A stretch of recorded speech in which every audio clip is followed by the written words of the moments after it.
Welcome everybody back to Rudy's Electronics Lab, and I'm planning to make a series of new episodes, and there I'm gonna look at building up your own RF measurement lab at home to see what you need, but also see whether you can fulfill that with one single instrument. One instrument I'm gonna dig into for this whole series. And what's kind of the use case to start off with? I'm assuming that you want to work with RF and you want to be able to learn, to measure, to build, to repair, to understand.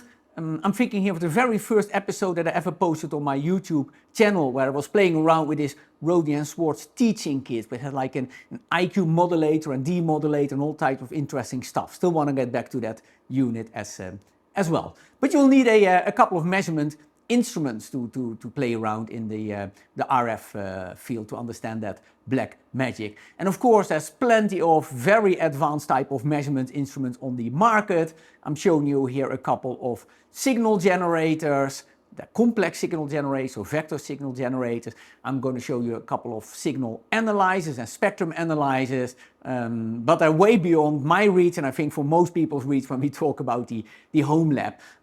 But there are interesting options to explore, and that's what my next series of episodes is going to be about. I'm going to look at a set of instruments, a set of basic tools that we need here, and I think kind of perhaps the minimum set of tools will be to have a signal generator, a spectrum analyzer and a power meter, and perhaps a couple of additional type of things here. And the particular instrument, and I'll introduce to you it in a moment, is standing right next to me here, has all these functions and actually at pretty good specs and still at an affordable price. So what are the specs, very broadly speaking? First of all, we got the a vector signal generator, so again it can make complex signals including IQ signals but also regular type of constant wave. You can create your own patterns with computer software, IQ patterns, and I got a decent amount of memory here of 1 or 4 gigabyte depending on the version that you have, so you can really play back very complex waveforms like ODMF and all that type of things you want to experiment with that. And it also got features like a frequency hopping list where you can program like say 20 frequencies and it automatically hops to them at predetermined times and levels and that whole thing. Second of it, we got a spectrum analyzer. We both got a regular type of traditional sweep analyzer, but we also got a fast Fourier transfer, FFT spectrum analyzer, and the latter one has a real-time bandwidth of 80 or 160 megahertz, so it can capture really a big chunk of spectrum at the same time doing the real-time analysis on it. And it also got pretty advanced triggering, so you can kind of exactly define which moment in time you want to look at your signal. That is kind of interesting because more and more signals are very short in nature and might not be captured with more regular type of sweep analyzers or not be captured without the right triggering modes. Now, then in the device we also got a power meter. It's built in internally, but you can also connect an external sensor and it will pick it up. It got a lot of statistics there like probability.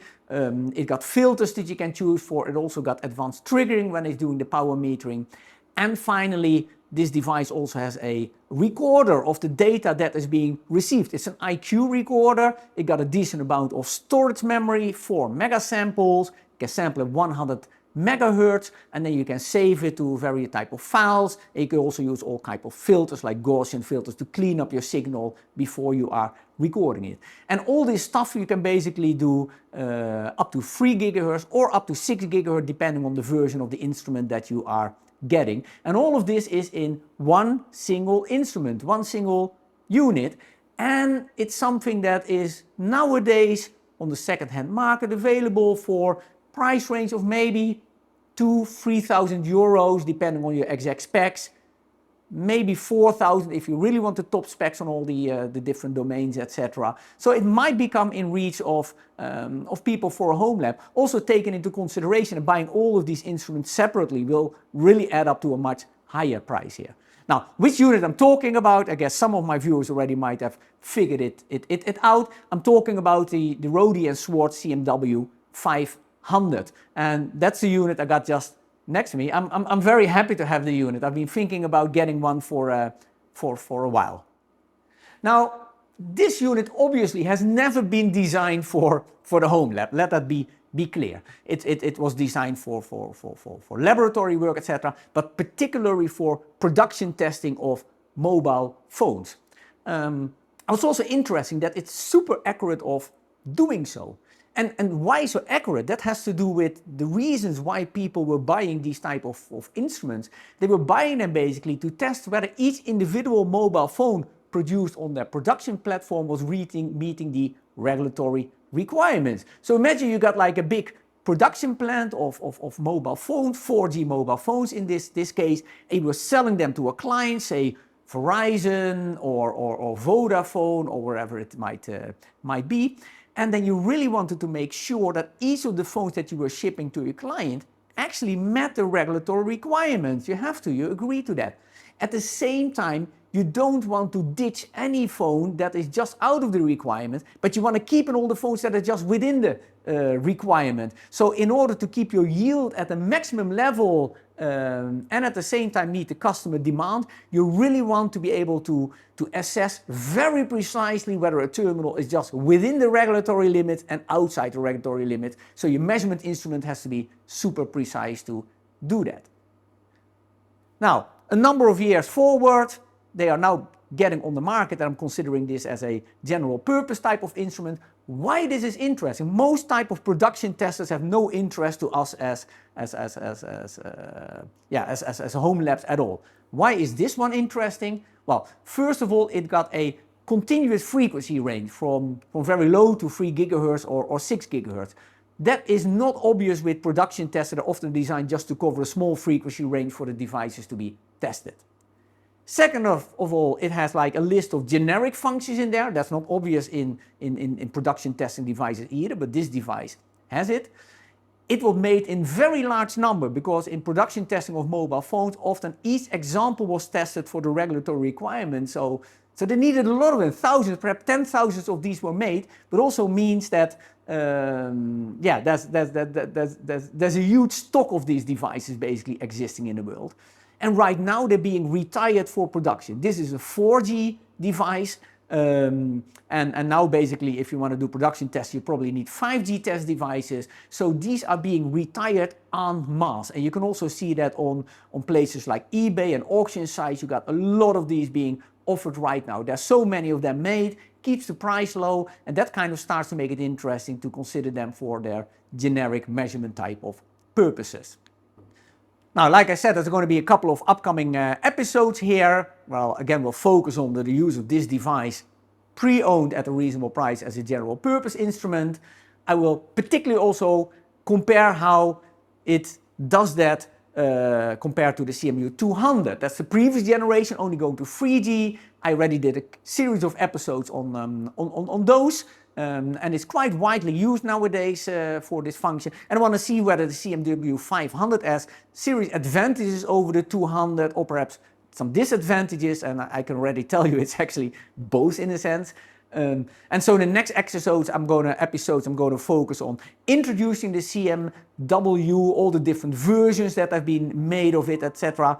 I'm going to dig into the various type of options, hardware and software options. That's important for the buying process, and it's quite complex because there are literally hundreds of hardware and software options, and you probably want to figure out what you want to buy and what you don't need.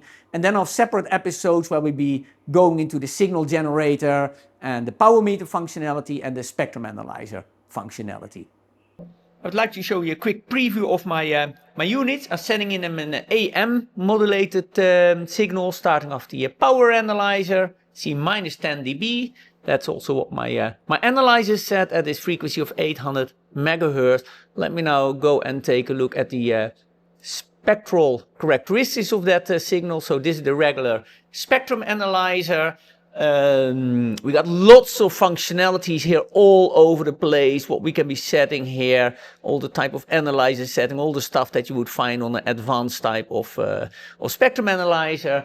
But since it's a sweep analyzer, of course if I take a moving signal, changing signal, then it will take a while before it can follow it, depending on the resolution bandwidth, of course. But then we also got a FFT spectrum analyzer, can deal with very fast signals here. Let me turn it on. And here we see this incoming sweep AM signal being very nicely traced by the unit, and it can take at the same time like a very significant chunk of memory here, all the way up to 40 megahertz of real-time spectrum in the specific unit that I have here. This is a really, really nice unit, but we're going to go more in details, of course, in all the upcoming episodes. And then I hope to see you soon back on my channel, and especially when I'm going to be posting these episodes on the CMW. So thanks for watching, and yeah, keep out looking for the next episode.